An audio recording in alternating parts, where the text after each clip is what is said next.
Haripur sampai sekarang kami dipaksa untuk naik truk. Dah tak ada apa pilihan lain dah. Pakistan adalah satu-satunya negara yang dipaksa untuk hitchhike. Welcome to Pakistan.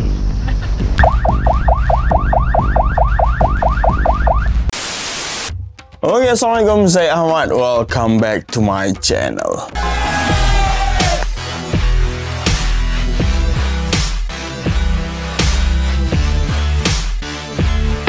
Okey, Alhamdulillah, terima kasih diucapkan kepada anda yang masih setia bersama dengan saya. InsyaAllah hari ini saya nak sambung kisah daripada buku Ustazah Basikal. Buku yang mengisahkan tentang pengembaraan saya bersama dengan isteri mengembara ke 14 buah negara. Bermula daripada Malaysia, Thailand, Myanmar, India, Nepal, Pakistan, China, Kyrgyzstan, Kazakhstan, Uzbekistan, Afghanistan, Iran, UAE dan Arab Saudi selama 15 bulan. Dan kami hanya bermula dengan RM1,900 sahaja. Okey, tanpa kita lengahkan masa, jom kita sambung cerita. Okey, pada episod yang lepas, saya bersama dengan isteri pergi ke Naran bersama dengan keluarga Kak Dila untuk merayakan Aidil Adha. So, kami buat korban dekat sana dan Alhamdulillah kami selesai korban sebanyak 4 ekor kambing dekat atas gunung sana. Kami pun balik semula ke Islamabad untuk bersiap-siap mulakan kayuhan ke arah China. Kami punya visa China dah siap, Alhamdulillah. Dan masa tu kami pergi ke kedutaan Pakistan untuk extend visa kami selama sebulan lagi disebabkan perjalanan kami daripada Islamabad sehinggalah ke border China memakan masa mungkin lebih daripada 2 minggu. Kami dah berbincang dengan Amirul untuk menggunakan jalan China, maksudnya tak terus masuk ke Iran tapi pergi ke China. Kami mengikut jalan Silk Road. Kami berjanji untuk berjumpa dengan Amirul, Aiman dengan Syafiq di border Pakistan sebelum kami masuk ke China bersama-sama. Selepas semuanya selesai, kami pergi ke kedutaan Malaysia di Islamabad untuk memberitahu mereka lah yang kami akan mengikut jalan Karakoram Highway ni dan akan masuk ke China. Dan masa tu mereka pun ucapkan selamat jalan kepada kami dan mereka buat sedikit seremoni flag off untuk kami.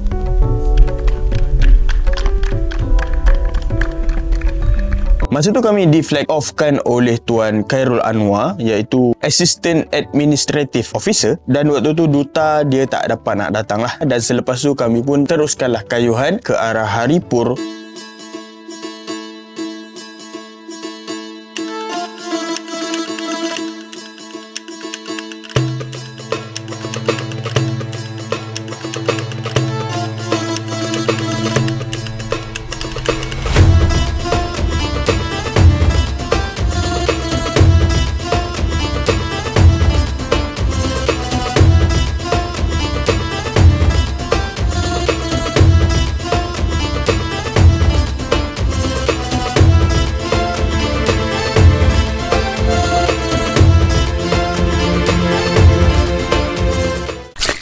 Sehinggalah pada waktu senja. Dan masa tu Adilah tanya, abang kat mana kita nak tidur malam ni? Dan saya pun terus cari tempat tidur untuk kami tidur lah. Di sekitar kawasan Haripur tu semua kawasan hutan. Dan waktu tu dah senja dan kami pun tak sempat untuk nak sampai ke dia punya pekan ataupun bandar. Dan ada satu bangunan dekat situ. Rupa-rupanya bangunan tu adalah car wash yang masih lagi beroperasi. Kami sampai kat situ dan saya minta izin lah dengan orang yang duduk dekat car wash tu. Boleh tak kalau kami bermalam dekat sini? Masa tu dia orang berbincang sesama mereka lah, sama ada mereka ni nak benarkan ataupun tak kan. Salah seorang dia cakap kepada kami, sebenarnya bukan tak boleh, kalau nak tidur kat sini boleh, cuma dia concern dari segi keselamatan. Dia tak yakin tempat ni adalah selamat untuk kami tidur kat situ since kami ni adalah foreigner. Dan masa tu saya cakap, saya dah tak tahu nak pergi mana lagi dah sebab kami kayu basikal kan, kami bukan naik kenderaan yang berenjin. Dan masa tu saya nampak ada satu ruang dekat bawah bumbung yang perfect lah untuk kami nak camping dekat situ. Dan saya cakap, boleh tak kalau saya nak camping dekat situ? Dia kata okey lah, tak ada masalah dekat situ.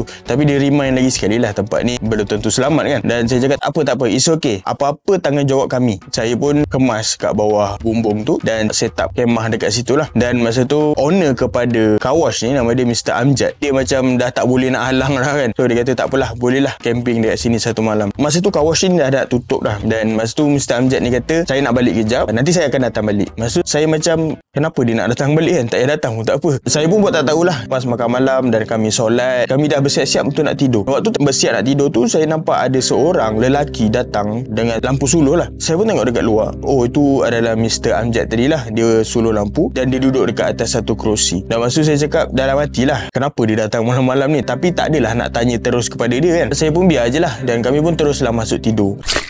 Malam tu memang sejuk gila. Masa tu dah nak subuh. Memang malas bangun masa tu kan, sebab sejuk. Dan masa tu saya pun keluarlah daripada kemah tu. Dan saya nampak Mr. Amjad ada dekat luar lagi. Saya pun tegur lah Mr. Amjad. Mr. Amjad, good morning. Dan dia kata, oh Ahmad, good morning. Lepas tu dia kata dia nak balik.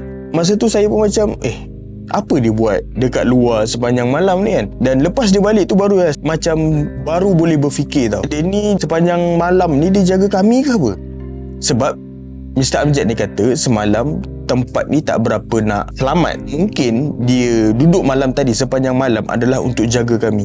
Di saat kami tidur tak sedar diri pada tadi dalam keadaan sejuk, Mr. Amjad duduk sorang-sorang dekat luar tu jaga kami sepanjang malam. Masya Allah, tabarakallah. Dan masa tu kami nak pergi cari balik Mr. Amjad ni dekat mana rumah dia, tapi kami tak tahu rumah dia dekat mana. Okey, sekejap. Ada sedikit pemberitahuan untuk subscriber baru yang belum lagi download 20 muka surat e-book percuma Ustazah Basikal. Boleh cari link dekat ruangan description. Okey, baik. Jom kita sambung cerita. Dan masa tu kami pun siap-siap. Nadilah dia sempatlah masak nasi untuk kami bekal dekat sepanjang jalan tu. Okey, sekarang jam menunjukkan pukul 8.30. Kita sekarang berada di Haripur dan akan bertolak ke Mansehra sebentar lagi, yang dianggarkan sejauh 63 km. InsyaAllah doakan kami selamat dalam perjalanan.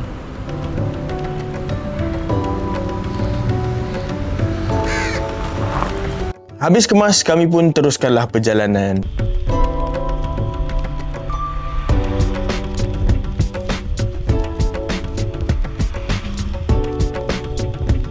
Dalam perjalanan, kami jumpa ada satu fun fair tau, yang berada betul-betul dekat tepi jalan. Fun fair tu tak buka. Dan bagi saya benda tu unik lah. Perbezaan Pakistan punya fun fair dengan Malaysia punya fun fair kan. Saya keluarkan handphone dan tangkap gambar fun fair tu. Tanpa kami sedar, waktu kami tangkap gambar dekat fun fair tu, ada orang tengah tengok kami. Tiba-tiba ada datang seorang askar. Dia tegur kami, "What are you doing?" Saya cakap, "Saya tengah tangkap gambar fun fair." Dan dia kata, "Sini tak boleh tangkap gambar." Saya jadi macam terkejut lah, kenapa tak boleh tangkap gambar fun fair kan. Dia kata dekat situ adalah kawasan askar. Kawasan askar memang tak boleh tangkap gambar. Fun fair adalah tempat public, ataupun mungkin fun fair ni adalah untuk askar, I don't know.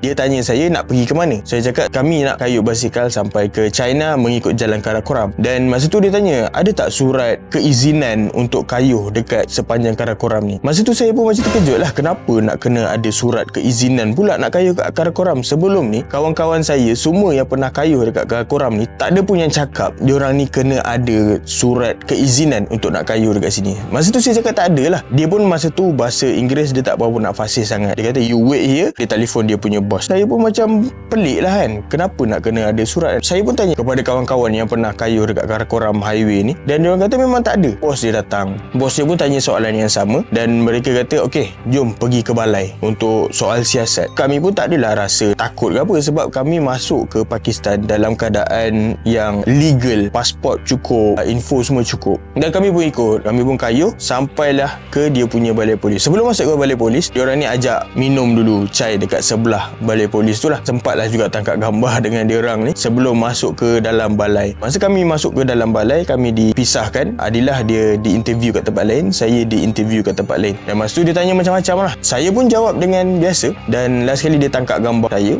Bila habis semua interview, mereka pun satukan kami kembali lah. Saya dengan Adilah jumpa balik lah. Masa tu mereka pun kata selepas ni mereka terpaksa escort sepanjang Karakoram ni. Dan masa tu saya pun rasa macam kecewa, sebab Karakoram highway ni dikatakan satu tempat yang cantik, gunung ganang kan. Masa tu kan kami merancang untuk nak honeymoon. Jalanan kami ni berdua, tetapi tiba-tiba ada yang escort. Tak jadi honeymoon lah kan.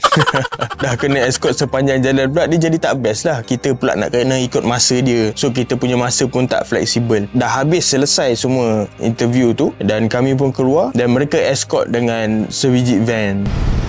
Kita akan menyelusuri jalan ke arah Bisham untuk ke Gilgit, insyaAllah. Sekarang jam menunjukkan pukul 8.30, dan kita di-escort oleh 2 orang askar untuk ke arah Mansehra. InsyaAllah. Masa dia offer untuk nak letakkan basikal kami kat dalam van dia, dan masa tu saya cakap tak nak. Saya memang nak kayuh juga sebab ini adalah salah satu impian kami untuk nak kayuh kat Karakoram. Kalau masuk kat dalam van sama je kalau kami naik bas ataupun naik truk sepanjang perjalanan ni kan. Tu dia kata okeylah, sekurang-kurangnya masukkanlah beg. So you all kayuh lajulah sikit. Dan masa tu kami pun akur, kami pun buka beg dan letak kat dalam van dia sebelum kami teruskan kayuhan. So agak janggal juga, dah lama kami kayuh daripada Malaysia sampai ke Pakistan penuh dengan beg. Tiba-tiba kayuh tak ada beg. Dia rasa macam goyang tau, macam ringan, terlalu ringan kan. Sekarang jalan masih menuruni bukit. Lepas ni jalan banyak mendaki.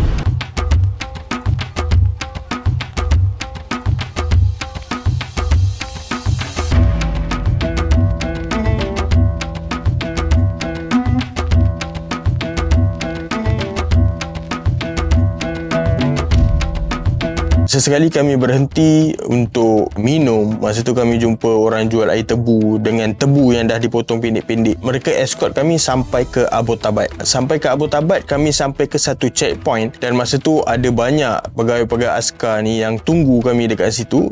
Dan dia kata you are late. Masa tu kami terkejut lah, kenapa dia cakap macam tu kan. Rupa-rupanya mereka ni pas-pas kami tau, macam baton dari satu checkpoint ke satu checkpoint. Mereka target kami sampai daripada satu checkpoint tu sekejap. Mereka tak tahu yang kami ni kayuh basikal. Kami pun ditukar kepada pegawai yang lain, masuk ke dalam lori yang lain. Dia offer untuk kami masukkan basikal dekat dalam truk. So masa tu kami pun dah pasrah kan, kita nak buat macam mana kan, dekat negara orang takkan kita nak bergaduh kan. So masa tu saya pun okeylah, kita naik ke truk. Heavy from Malaysia.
Okey, berita baik untuk anda. Buku Ustazah Basikal kini dalam bentuk naskah yang lebih nipis dan harga yang lebih murah. Kini harga dia RM35 dan anda boleh dapatkan dekat ruangan description.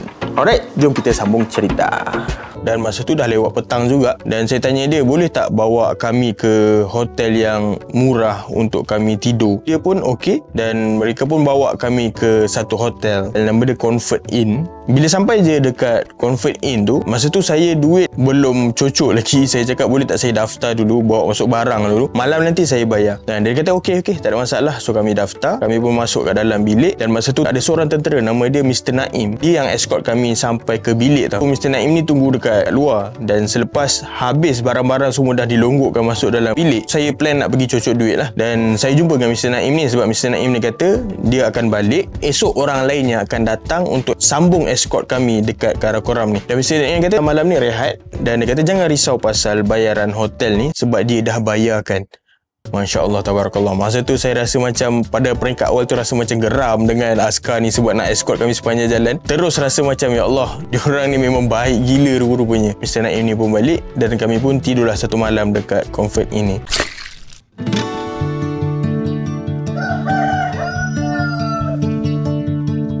kami terpaksa bangun awal disebabkan kami dah berjanji untuk di-escort oleh askar. So kami tak boleh dah berlengah-lengah macam zaman kami tak di-escort. Sebenarnya setiap kali kalau masuk ke hotel, kami akan tidur lama, kami mungkin akan bangun lambat, mungkin gerak dalam pukul 12 sebab kita dah bayar kan, selalunya check out pukul 12. So pukul 12 dah kita akan keluar selalunya. Tapi kalau dah kena escort macam ni, kami terpaksa ikut masa askar tu. So askar tu kata akan bergerak pukul 9. So kami terpaksa lah bersiap sebelum pukul 9 pagi. So kami pun siap-siap. Selepas siap semua, askar semua dah tunggu. Askar ni cakap naiklah ke truk ni supaya mudah untuk dia nak bawa cepat sikit sampai. Dan masa tu saya pun kata okey lah, mungkin dia orang ni penat kan nak follow kita orang sepanjang jalan. So masa tu saya pun kata okey lah, jomlah kita naik truk.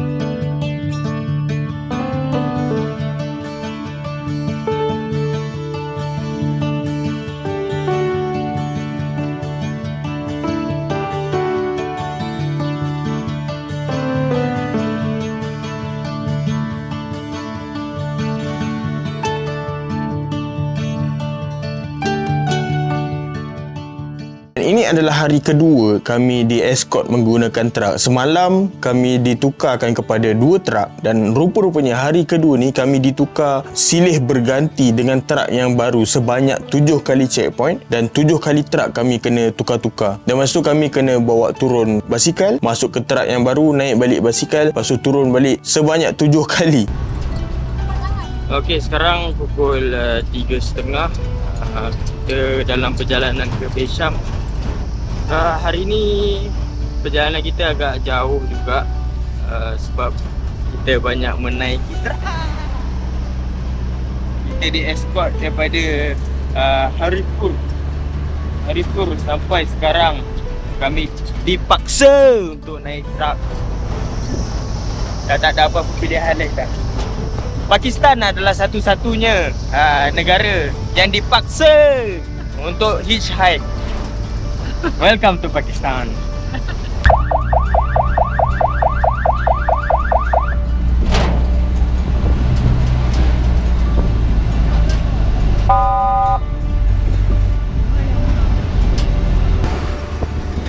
Kita sekarang berada di truk yang kelima untuk ke Besham. Bersama kita adalah kita punya escort. Okey, mungkin dalam masa setengah jam ataupun 40 minit kita akan sampai ke Besham.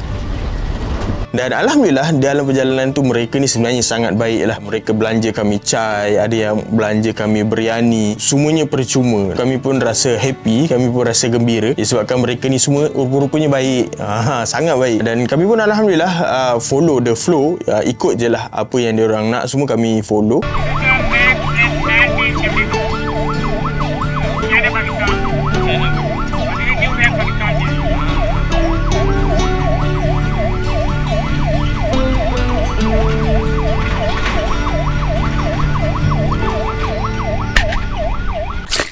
Sampailah waktu senja untuk kami nak tidur. Dan sama juga macam semalam, saya cakap dengan askar tu, boleh tak hantar ke hotel yang murah, disebabkan kami ni bajet tak berapa nak banyak. Dan dia kata okey, dan mereka hantar ke satu hotel, nama dia adalah PTDC Hotel dekat Besham. Kami sampai kat sana dan dia punggah semua barang kami, dia letak dekat bawah. Truk askar tu pun balik lah, dan dia tinggalkan seorang tentera dekat situ untuk jaga kami. Dan masa tu saya pun pergi ke kaunter untuk bertanya berapa harga untuk satu malam dekat hotel ni. Dan masa tu saya terkejut sebab harga yang paling murah untuk satu malam dekat hotel tu adalah RM250. Dan masa saya cakap lah dengan tentera ni kenapa mahal ni, kami tak nak tidur kat tempat yang mahal ni, kami duit bukan banyak sangat. Dan masa dia tak boleh cakap bahasa Inggeris, so kami punya komunikasi pun terbatas lah. Dan saya cakap boleh tak bawa kami pergi ke hotel yang lebih murah. Dan masa tu dia kata truk dah tak ada, truk dah balik dah. So kami tak nak memang kena bermalam dekat situ kan. Okey, Alhamdulillah kita dah sampai di Besham. Tapi kita tak dapat lagi bilik untuk kita menginap malam ni sebab harga yang terlampau mahal untuk kita inap dalam 3,600 yang paling murah untuk 2 orang.